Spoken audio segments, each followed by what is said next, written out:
Thank you very much.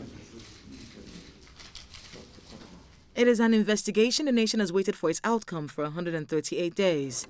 103 exhibits, over 100 oral testimonies, and a nationwide physical verification of fortified assets, culminating in 4 boxes of evidence.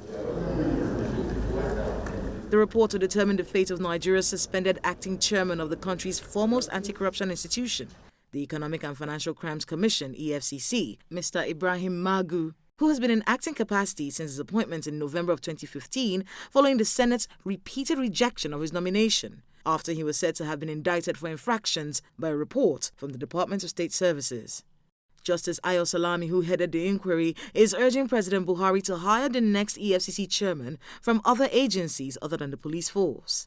Permit me to say that for 4 successive chairmen of the EFCC from inception have been drawn from the police.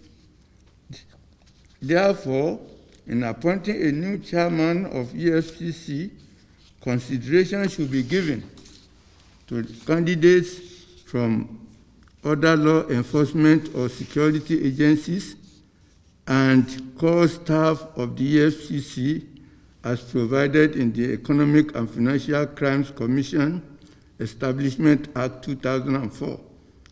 It is also important to point out that at the moment, there are 970 policemen, 114 drivers, 641 mobile policemen, and 215 operators are on secondment to the EFCC.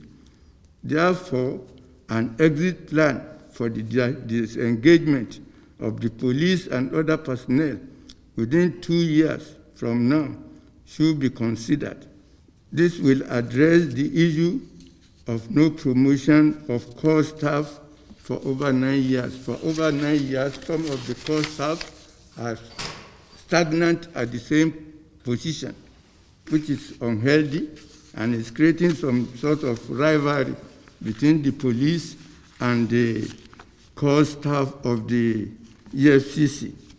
Your Excellency, our thinking here is that whoever you are appointing, other than a core EFCC staff, should be in transitional capacity of 2 years, during which period arrangement could be made for appointment of any of the core EFCC staff who had proven themselves commendable. National Crime Agency had commended them, and some other institutions of this nature have commended them. The probe has been a source of embarrassment to the Buhari-led administration, whose anti-corruption stance has been its most prominent feature. The stark reality of widespread corruption becomes poignant when allegations of corruption touches on the leadership of an institution set up by law to coordinate and enforce all economic and financial crimes laws.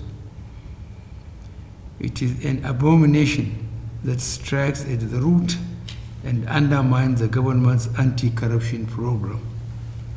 It was in response to the serious allegations against the Economic and Financial Crimes Commission that I set up a panel headed by the Honorable Justice Isa Ayo Salami, retired, President of the Court of Appeal, via an instrument dated 3rd July 2020, pursuant to the Tribunals of Inquiry Act, Caption T21, Laws of Federal Republic of Nigeria, 2004. The panel, under its establishing instrument in terms of reference, was mandated to probe the agency and its finances from 2015-2020 and submit its report with appropriate recommendations concerning any person, authority, or organization investigated, including any administrative or judicial measures that may be taken to recover misappropriated funds and assets. We recognize that there are more grounds to cover in the war against corruption.